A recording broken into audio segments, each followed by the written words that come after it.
each year I go through so many concepts in the off season and so many past concepts in the summertime until I get a feel for what the quarterback is good at. And that's what we throw during the season. Last year, because we was good at one concept, I can't run it next year because the quarterback may not be comfortable throwing that same concept that the previous quarterback threw. So kids just don't watch football enough to know situations to me. So you have to present it to them and show them, and they have to understand the dynamics of the red zone, how much room you got, how much room you don't have, how the back of the end zone is always open.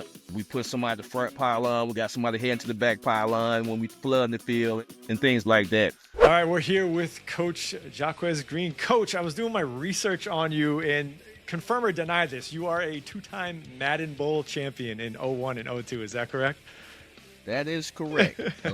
How'd that come about? You're just diehard Madden in your early career? The first, I always been a video game guy, Yeah. mostly sports video games. And the first time I showed up to the University of Florida and I went into a room and it was like 8 guys playing the video games. I was like, I know I made a great decision on my college choice. So And you just went from there. being a gamer, man. I just love video games. My whole family play video games. My mom, my brother, my sister. Uh, and that was something I always saw that the NFL had. When I was like in college, so I was like, once I get in the NFL, I want to get in the Madden Bowl. And first year I lost, and the next 2 years I won back to back. Yeah, that was awesome. I thought that was a cool little nugget as I was doing research on you. Coach, we're going to dive into the meat of this podcast just on, your coaching career, kind of transitioning from the NFL, just everything that you've done. Because you've had an incredible career just from playing, obviously, into coaching now. But before we get started, just give everybody a 10-second intro about yourself. And I always say to our guests, please brag about yourself. I really want you to brag about yourself because you got a lot of cool things you've done in your career. So, yeah, if you don't mind giving a 10-second intro. My name's Jacquez Green. I'm originally from Fort Valley, Georgia. I went to college at the University of Florida. Most people think I'm from Florida because I've been in Florida with UF and the Tampa Bay Buccaneers. So most people think I'm from Florida, but I'm from Georgia. I played professionally with the Tampa Bay Buccaneers, Detroit Lions, and the Washington Redskins. Well, Washington Commanders now. Washington Commanders, yes. Coach, you've played for some notable coaches throughout your career, and I kind of want to talk about that as we get into, your coaching journey. Steve Spurrier for one of them, Tony Dungy, I believe. Did you catch Gruden at the end of your career? Gruden, I went back to Tampa after they won the Super Bowl, and I called Gruden during training camp. Okay. Marty Morningwig, a huge guy in Detroit. Yeah, so I played for some great coaches. Yeah, I want to take at least we'll go Spurrier, Dungy, and Gruden. You can throw Mornwig in that as well. What did you learn from those guys? And we'll start with Coach Steve Spurrier, as far as what you took from them into your coaching career. Spurrier was very competitive. He's very competitive. He was a guy that didn't really believe on coach speak. Coaches always trying to be politically correct. He believed on just being who you are. If that's the way you are, that's the way you are. And with Coach Dungy was a guy that showed me that, you didn't have to be a butthole to be a great head coach. He showed me that you can respect people, you can respect their families and their time away from football, that kids can, other players can have other hobbies. They don't have to be diehard football guys all the time. And so I learned that with Coach Dungy, just respecting people. And with Gruden, I think I really learned the West Coast offense with Coach Gruden. I learned more ball with him, and as far as installing plays and teaching concepts and stuff in the West Coast offense, I think I got a lot of that from Gruden, the way he presented the cut-ups to the team when he was installing the offense. Yeah, just talking more on just the West Coast part of it. I know it's a very complex offense to learn. How was it for you, like learning the playbook? Did you have to break things down into pieces? Was it taught to you in an easier way that you could really retain it? Like, how'd that go about? Because from studying it and just knowing about the West Coast, I know it can get very convoluted. The first time I came in contact with that type of scheme was in Detroit when I played with Marty Morningwig. He was a West Coast guy. He had been on a bunch of West Coast offensive staffs, and I think that's one of the reasons he got the Detroit Lions job. And at that time, I also realized that we were running some of the same concepts in Tampa. They just wasn't considered West Coast concepts because we didn't use the same verbiage or language that those guys use. And also at that time, I realized like everybody in the NFL ran those concepts. They just didn't formulate them or or use West Coast jargon when they was calling the plays. So, and at that time though, when I went back to Tampa, I really learned that in and outs of it with John Gruden, and I also studied a lot after that when I started getting into coaching. And with that offense, I learned that I tried to go out and get things that was always open against NFL guys. So I was like, if this is always open against NFL guys, I know it's going to be open on the college or high school Right. level. So I just went from there and I started studying different coaches who ran those type of concepts, and I tried to find coaches on the high school level who ran those concepts. Now, when you say Coach Spurrier was competitive, were you talking more about practices? You talking about him himself? Like, how did he take his competitiveness and kind of implement it into the environment at Florida? He gave you a lot of confidence. He gave you confidence that you can achieve, more things than that you thought you can achieve. That's part of coaching. Getting kids to go above and beyond their skill set. Uh, and he was also, like for instance, like we'll throw 7-on-7, and then at the time Bob Stoops was our defense coordinator. So if Bob Stoops getting the best of us, he'll sit there for an hour throwing pass scale. That's unheard of today. Yeah. Nowadays, you do pass scale for 7 to 8 minutes and you take it in. Back in those Yeah. days, if they going at it, they'll step to 20, 30 minutes throwing pass scale to see who get the best of the other one. Yeah. And if finally Spurrier get the best of Coach Stoops, he'll end the drill then. If he complete a pass, he'll like, okay, that's enough. That's the end of the drill now. So he was very competitive, and he also, when he would talk to the team before games, you can tell he had fire in him. He's an ex player. He played the game. A lot of people don't realize that Spurrier played the game, and a lot of young people don't realize that Coach Spurrier also was a Heisman Trophy winner. So he Mm. had that in his back pocket also, and he's also like a 3 or 4 sport all-state player in high school. So he was a Mm. big time athlete. So he understood us. He understood what we went through as athletes, and he just wanted what was best for us. Yeah. And now let's talk about you just transitioning from the NFL. You had, I believe, a 6-year career in the NFL and then transition now into coaching. Like, what was that like knowing that, okay, my playing days are over, I'm going to transition into coaching? Did you take a few years off? Like, what was that transition period when you kind of knew you wanted to get into coaching? Well, I always love one of my favorite days of the week playing football was always when we get our game plan for the next week. In the NFL it was on Wednesdays, and then college football was on Mondays. So I always loved the new game plan. I always loved trying to get everything down packed, learn the new game plan, know it in and out, know who we're trying to tag, who we're not trying to tag. And also, what put me ahead of the curve was with Coach Spurrier, the quarterbacks and the wide receivers, we always met together. And so he would always ask us the same questions that he would ask the quarterback. So it kept you awake in the meetings, and it made you pay attention in the meetings. So he might ask us, what's 3 good plays we're trying to run this week for against cover 3? So you had to be on it because you never knew he might call on you in the meeting. So Yeah. and he'll do it mostly with the quarterbacks, but he'll do it with us also. So we had to also know not only the pass concepts, we also had to know the protections. He might say That's, if they try to yeah. bring us a blitz off the edge, what can we do about this right here to pick those guys up and still push the ball downfield? So at that time, I really knew I liked the strategic part of football, and I knew I always loved sports, so I knew I always wanted to be involved in sports somehow. Yeah, that's wild, huh? To have a receiver, because usually the receivers are kind of doing their own thing and the quarterbacks are doing their own thing. So the fact that he was able to gel that all together, it like makes sense though, like because he essentially created your coaching foundation. And to this day, I make my receivers and my quarterbacks, we meet together. And it keeps you from having a gray area. Quarterbacks, I saw this, wide receivers, I saw this. Okay, you saw this, he saw that. What we gonna do? We like, okay, we're gonna keep this right on versus press, or we're gonna fade it versus press. It keeps you from having a gray area that both of you guys on the same page, you met together, and so you often saw things the same way in the meeting rooms after that.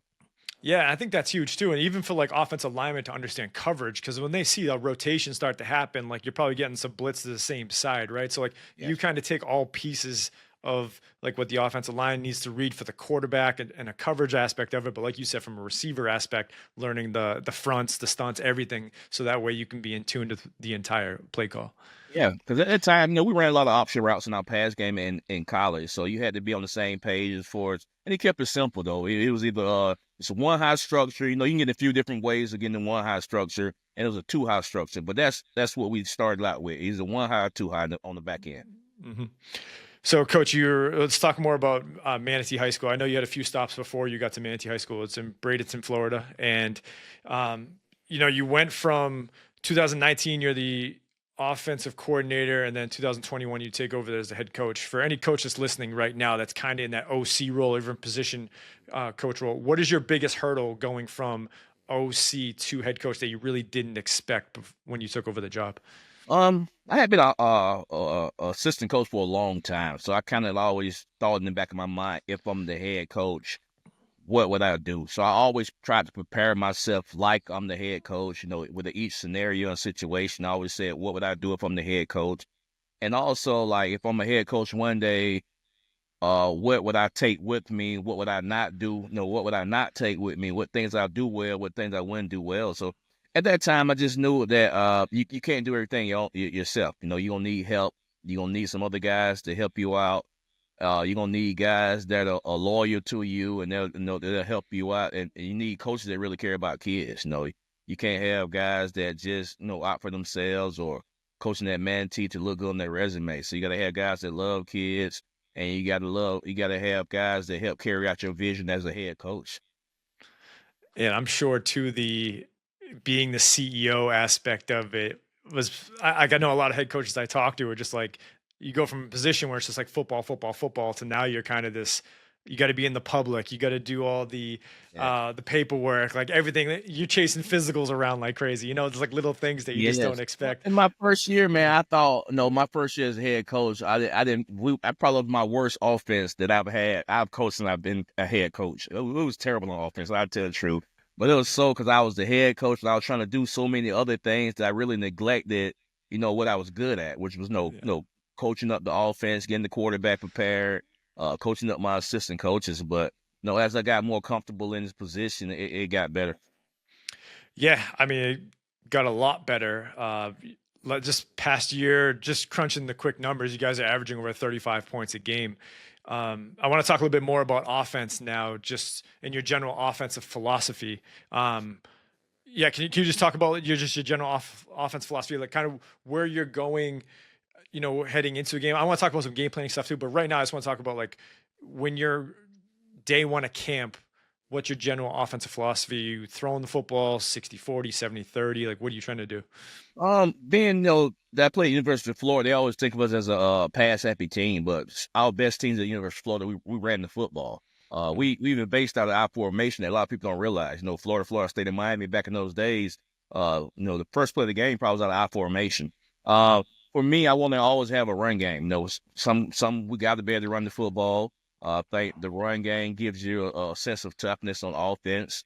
Um, I also believe in you got to take shots. You got to have ways. For me playing receiver, you got to take shots. You can't have defensive backs just hanging on your receivers in the intermediate and the short game. Well, my first day of install, I try to install 8 or 9 plays that we can carry throughout the year, so we can rep those plays throughout camp, and we not just repping those plays, 1 or 2 days of camp and getting away from them. So I try to put a base package together. And what I always say is, if we had to go play a game tomorrow, could we win with these 8 or 9 plays, or these 10 or 15 plays? Can we play with those 10 or 15 plays? And it takes some time, and it takes some off season time to come up with those 10 or 15 plays. Mm-hmm. I try to come up with 2 or 3 run plays, a couple of play actions off of those run plays, a couple of quick games, maybe one screen and a couple of drop back passes. But I try to say to myself that if we play tomorrow, could I go into a game and call these 15 plays and be competitive? And we try to rep those throughout spring, throughout camp, and we may add a shift or motion to it, or some type of formation change to it. But that's what I like to do the first day of camp. Now, moving on to that, when you're calling plays, are you guys more up tempo? Are you huddling and slowing the pace down? Like, where do you like to be? Different years, different teams, different years, man. Just Mhm. like uh, some years we've been no huddle. Some years we've been no huddle with tempo. Last year I had 3 sophomores starting on the offensive line, so we huddled up. I wanted to make sure those guys got the call and lined up and ran the play. I don't have no ego. I'm not a guy that think I need to run 80, 90 plays a game and score all over the place while my defense struggling. I'll play a methodical game if I got a good defense. I'll snap it with 8 seconds on the clock every time if we can play good defense. So I do what I think is best, for the team to win, regardless Yeah. of it can be tempo, it can be not tempo, it can be it can be whatever. I just do whatever it takes for the team to win. I'm not pigeonholing. I'm a air raid team. We got to throw it 80 times, or we got to run counter 100 times. So each year, I go through so many concepts in the off season and so many past concepts in the summertime until I get a feel for what the quarterback is good at, and that's what we throw during the season. Last year, because we was good at one concept, I can't run it next year because the quarterback may not be comfortable throwing that same concept that the previous quarterback threw. So, and that's all I'm as for game planning. Yeah, I love that answer too, because I think I know for us too, like we're a small school in Massachusetts, so like I have guys that play both ways. So now you got to rethink, kind of like what you talked about with the tempo wise. Like you can't go as fast as you want to go because you're going to gas the kids out for defense, and you got to do things defensively to kind of preserve kids on the back end. We even looked into like how can we preserve our first half timeouts or use them strategically throughout the offense's drive, so I can get them enough water and just rest before we need to flip the script and go fast on offense. Like we've tried to just take every little aspect of the game. It's like, how can we, even special teams wise, like what kid can we get off the field, on the field? Like it really does become like a true chess game. And kind of like what you're talking about, like you have 3 sophomores, you can't just do things Yeah. you may have done in the past, right? And gone quick. I don't want them guys to be overwhelmed. I want them to be able to relax in the huddle, get the call, jog up to the line, think about what you got to do, play football. No. Yeah. I want to dig a little bit more into the game planning process with you, because I know you talked about you have your quarterbacks, you have your wide receivers in the same room. Take me through kind of where you're going the first day of that game plan, or how. Let's talk about putting together the game plan first, and how you do. Are you just checking huddle, going through all the analytics? I guess kind of just take me through the whole process for you. The first thing I do is what we're good at, what we've been good at, even just the previous game. What did we do well? We did this well, they're gonna try to stop this. Try to have a play, offer it, or one of the plays that we're ever having installed, offer that. So that's the first thing. And one along with that, how do they line up? Where do they line up at? When we line up in certain formations, how they gonna line up? That shows me that the identity of the defense. No, or they're over front defense, or they're 3-4, but they really shading to over front defense. And at the same time, while I'm seeing how they line up, I'm checking numbers and seeing who playing where. Is he a really D end, or is he really a outside linebacker here? And a lot of my younger coaches don't really understand that yet. I'm like, no, they playing this totally different than what you think that they're playing it. So I try to get the identity of the defense. What coverage are they playing? Are they a 1 high defense, or they a 2 high defense? Next, you get the 3-by-1 check. What are they doing the 3-by-1? What are they doing to bunch? What are they doing to empty? Because most high school teams don't have 1 check. They either gonna have some type of zone and some type of all-out blitz and empty. That gonna be it. Yep. And so you try to get an idea of what they do. And as a head coach, you try to convey that message to my assistant coaches so they can give me good feedback on plays and ways we can attack them. And once I know where they're at and what they're doing, now it gets into, who can we attack on those certain plays? It may be a cornerback that we need to go at all game long. It may be a linebacker who can't play well in space, try to get him out of space. So it may be a defensive tackle that we think our guard can dominate in the run game. So, after I figure out where they play at and what we want to do, then it comes into like which guys want to attack on their defense. Does a lot of that play into your first, like, I don't know if you use a script or not for the first 8 to 10 plays, or you just kind of go from the hip, but like, I know a lot of offense coordinators will try to formation guys early on just to see kind of like where they're tipping their cap, right? Like, how are they playing the bunch? How are they playing our best receiver? I know my brother does that with our offense. It's like, okay, how can we strategically get them into, or just like see where you're playing, you know what I mean? And then be able to run from there. Is that kind of what you're thinking as far as first drive, second drive, just to see where you're getting? Yeah, you want to line up in certain formations to see if they give you, what you thought you would get, when you was game planning. Are they gonna play it this way? If they are, we probably talk to your guy up in the box. They're like, oh yeah, they lined up the way we thought they'll line up. Because you probably got some type of shot plays or what have you, off of some of those plays, and you can take a shot later on in the game or even early in the game, to get the game started. So you make sure that those guys are aligned in the way that you expected them to align based on the game plan. And they're, and you can also, some things you can't see on film as far as the size up close and Mm. They may be doing some things a little different because when you're a decent football team, a lot of teams gonna play you a little different than they play most other teams. So they may do a few things different than what you're expecting on film.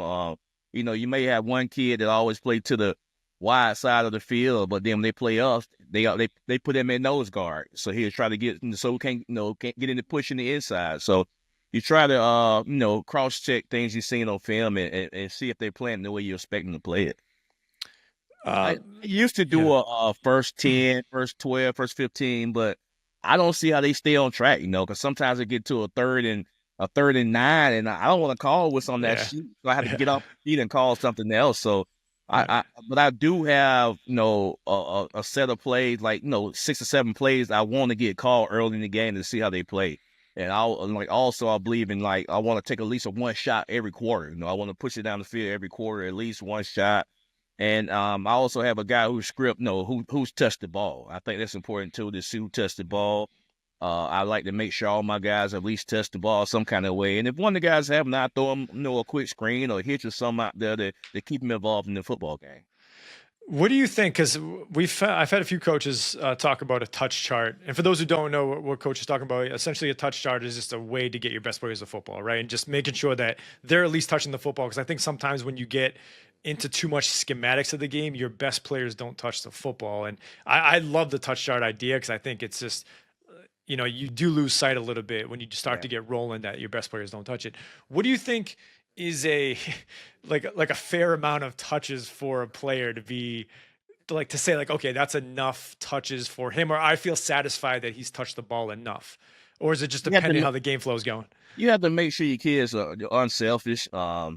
Make sure they're unselfish, and you know they also at the same time know it's a pecking order. They know it's certain guys that we trying to get the ball more so than other guys.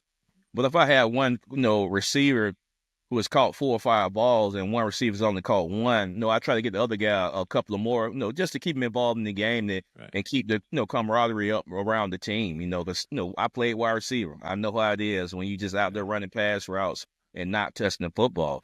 As a receiver, you can run 60 plays in the game and catch 4 balls, and you had a good game. But the other 50 some plays, you just run around blocking. So Hmm. I always have a guy to show me at halftime and that who needs to touch the ball and who haven't. And I think it's important because the more guys that can touch the football and more guys that can make plays, it makes your offense even more explosive.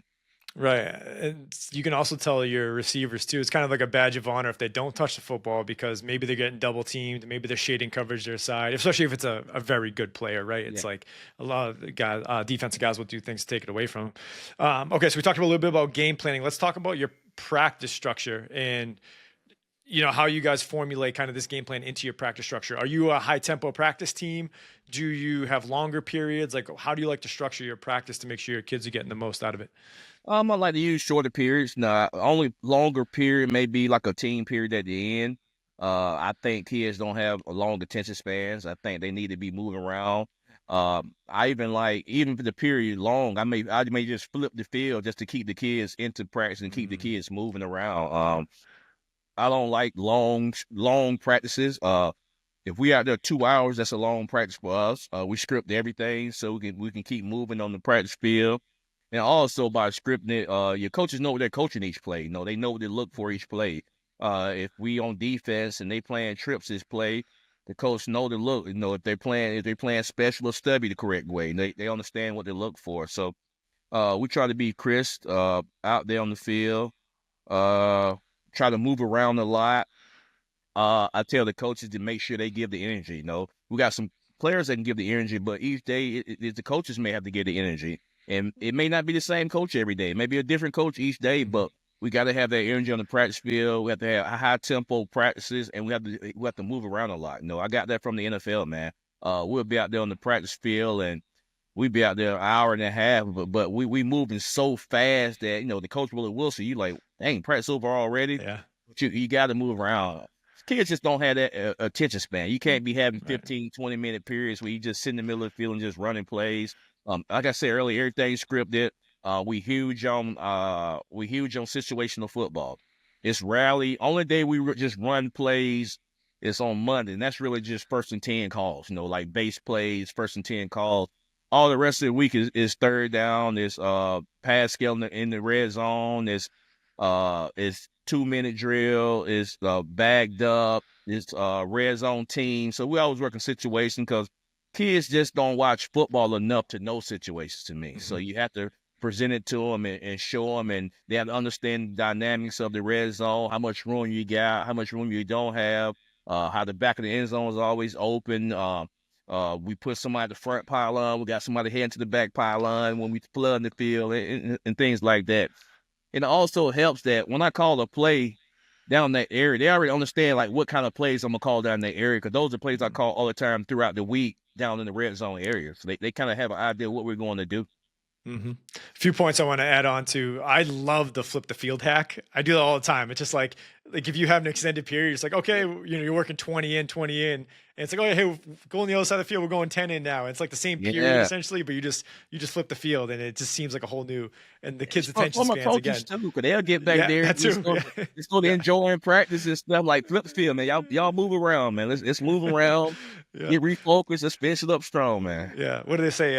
Motion creates emotion, right? Just Yes, being able to yes. move around. So, but I agree too. Like, I think, and there might be some coaches listening to this too. With like, you may have one, maybe two. It could have three, four, five. But like, if you don't have any coaches on your staff that brings the juice, like you may be that coach that has to bring the Yes. juice, and you can't have a bad day because if you have a bad day, then the energy at practice always comes down too. Like especially if you don't have a staff that's full of rah coaches or like Yeah. to move around a lot. So yeah, it's something that I've had to look at too. Just on our staff, it's like, hey, you may not be a rah guy, but we got to clap your hands, do something, just make some Yes. noise, just make some emotion to be able to get The, these be- kids the going too, best because the thing kids we feed did off it. last year, I think, Chris, was the fact that we practiced good last year. I thought we had good practices, consistently good practices where Yeah, the guys were on it. It wasn't a lot of buffs. We was on off the field, because on off the field shows me how efficient we are in practice. It's not just about, we only been out there an hour, but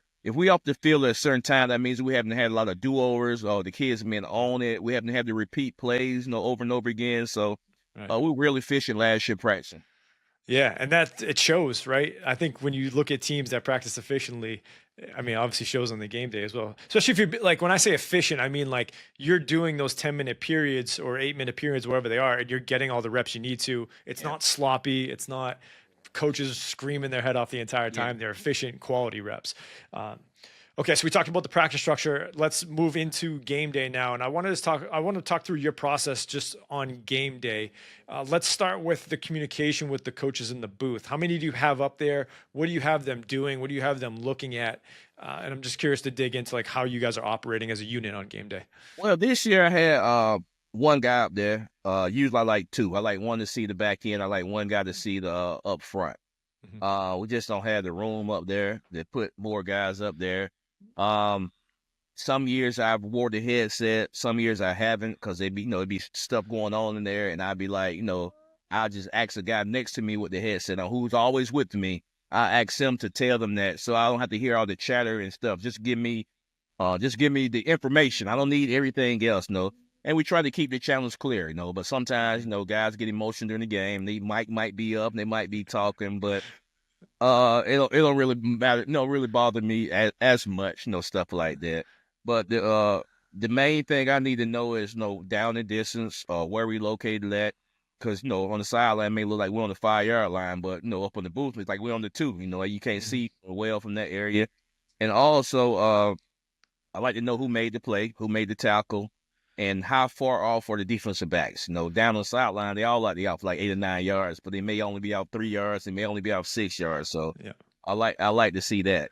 But most of the time, my wide receiver coach, who's really checking for the secondary, he can really see most of it from the sideline. Every now and again, we may check up top to see how tight they're playing or how tight they're not playing, or if they're trying to or if cornerbacks are playing left and right, or we got cornerbacks trying to match up with different receivers though. So that's the main thing I need up top.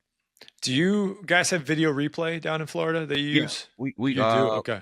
we don't use video replay, but No. we use Game Strat. Shout out Game Oh, Strat. yeah. Use Game Okay. Strat to Yeah. it sends it down on the sideline, within our tent where we got the iPads and the TV Mhm. monitor, so we can get a chance to make corrections off, right after the series. I don't Yeah. see how teams be talking about going to halftime and make a correction. I think you're gonna lose. You don't make the correction by the time, by the time you get to halftime. So you Yeah. you have You to got to get make that it now. after Yeah.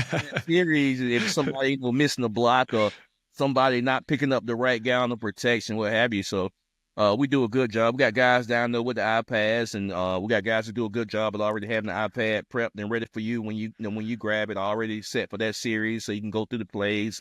And my staff do a good job of sitting down with their groups and going over what happened the previous series. Back in the day, guys want to sit up there and watch the game, but my guys do a good Mhm. job of getting with their position, going over what happened the previous possession, and also giving me feedback on what we can do, what we can block tonight, uh, what pass routes you think good, who we think we can attack, in the game. He's not as good as we thought on film. He can't really run in person.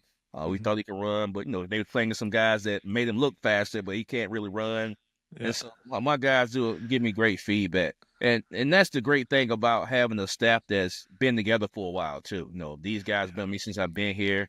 So you kind of like have a great feel for each other. They know what I like to run. They know what ways we're trying to attack teams as far as in the run game or in the pass game.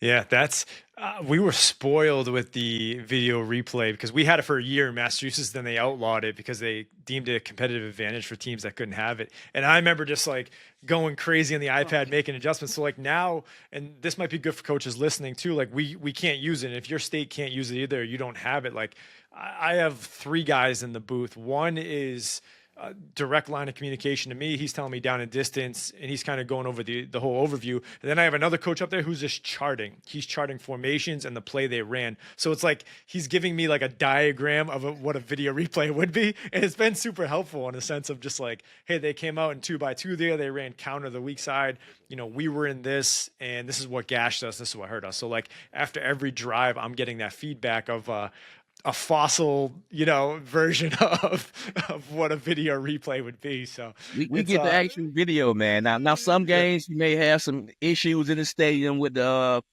Wi-Fi, what have you, but we get the actual video, and it's good for you, man. It's nothing Yeah. like being able to look at the video and see exactly what happened without having to rely on a 15-year-old kid or 16-year-old kid telling you what happened. So Yeah, exactly. it helps us out tremendously, man. Yeah, because a lot of times when you get the kid off the field, it's like, hey, what happened? He'll tell you one thing, and then you'll go the next day and watch the film and be like, man, he wasn't even close to what was Yeah, actually happening. So it's like, exactly. yeah, you like to take their word for it, but like you said, it's good to have that eye in the sky that you can just get to now. Um, so I'm curious to learn this too. So, like with the coaches on your sideline, one thing we always preach at Victory is like if you don't give those guys something to do, they're just going to bark at the referees the entire time, and or just scream at kids. They might as well be a parent in the stands, right? So when you're organizing those coaches on the sideline, like when you say he's watching the secondary, is he like okay?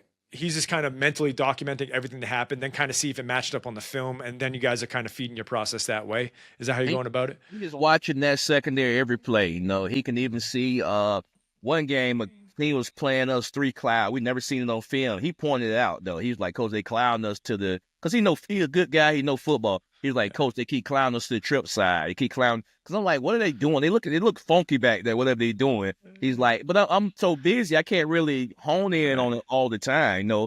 Sometimes I may call a play. I may look up. Most of the time, I'm looking up front to see how they blocking. If we get making back blocks or the combos are correct. And he's like, Coach, they're clowning us. So he's always looking at that and seeing what they're doing. He's also doing a mental note on third down. So what they're doing on third downs, because most people third down package is totally different than their they base down and distance Mhm. package. So we always have that. I have I think my running back coach does the signal.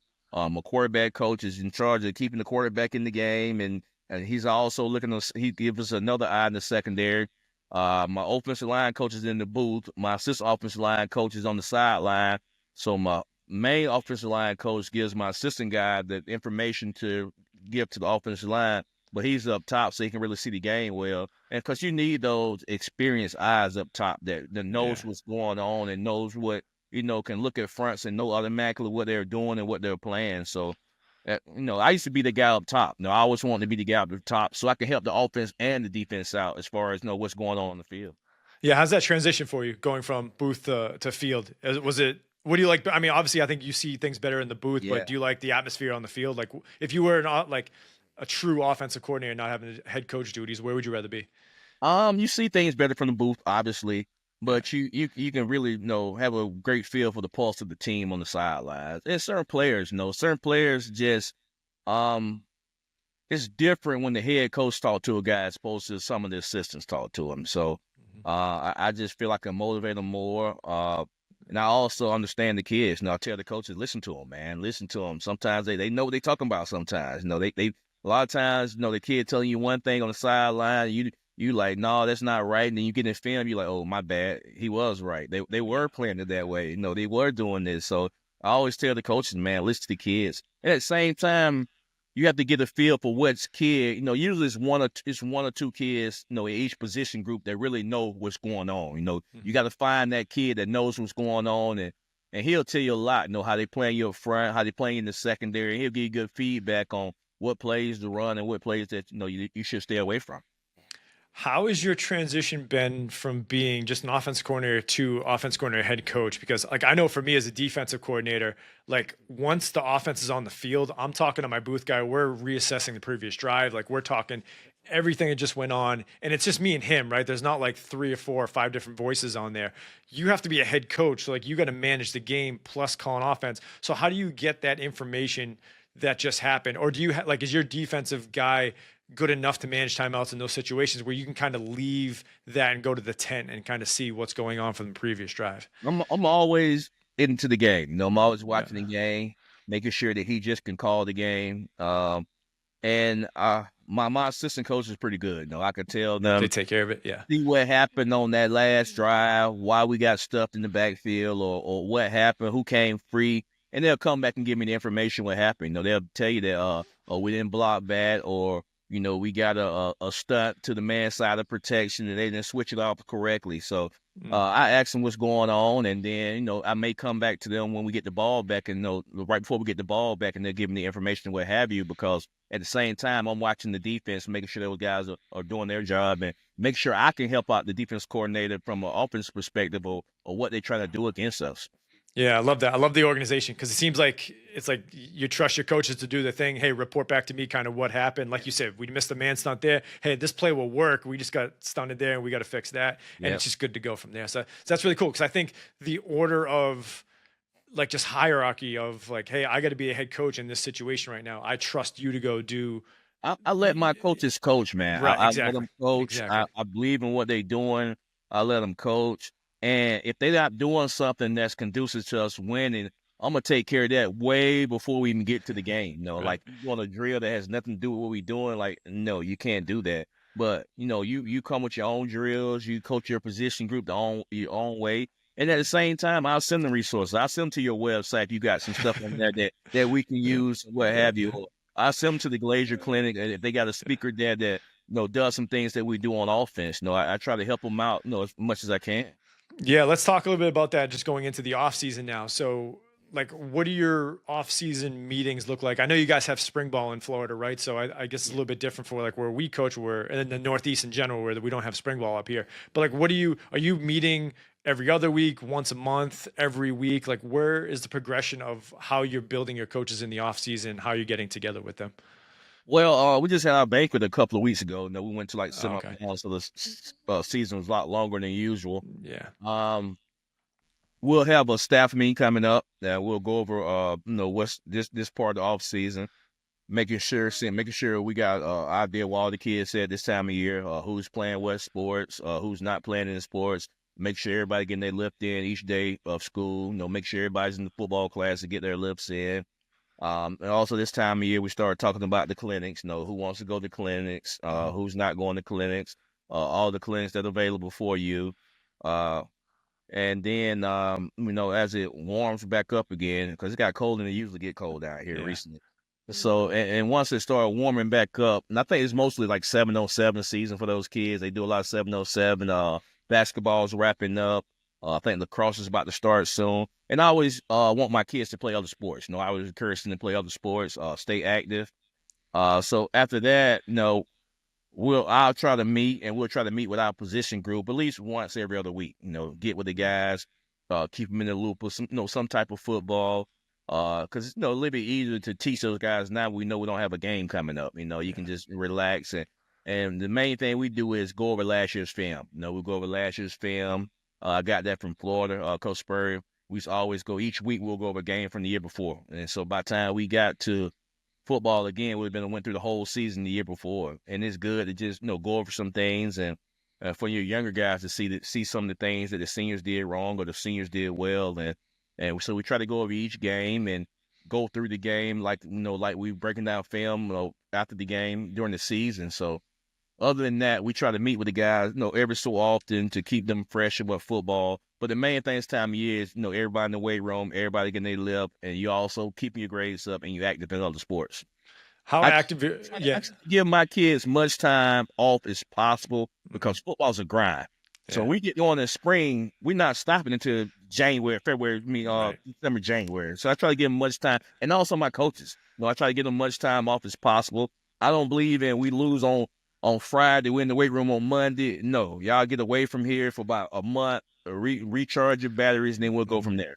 Yeah, we're the same way. I think I think you have to, because it's the season, like you said, it's such a grind. There's so much energy. You're so much time away from your family. Like a lot of guys gotta make the wife happy, right? So like you got to do certain things just to get away and spend that quality time with your family. And I think that is huge, right? And I think some coaches will just be like, "Hey, we got to go, we got to go, we got to get those kids." And I think that's where like some kids will push back too, because it's like, I just want time to be a kid. But I think if you give them 2 months or a month off and let them kind of do their thing, and then they'll want to come back as opposed to you forcing them to come back. And that's what it turns into. The kids Yeah, be, Coach, can you meet with me on Monday? Or, Coach, can you meet me on Tuesday? They miss it. They want to get yeah, back exactly. into it. But I just, and I also try to attend their other events. I try to attend their basketball games, their wrestling tournaments, the weightlifting meets, support those guys because they give me everything they got, so I try to go out and support them in the other sports that they play.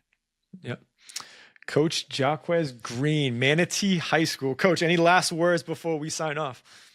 No, man, I just want you to know, man, I Yeah. appreciate your website, man. I peeped it out a while back. I go to it often to read stuff, and I love the content on your site, and I appreciate you for having me on.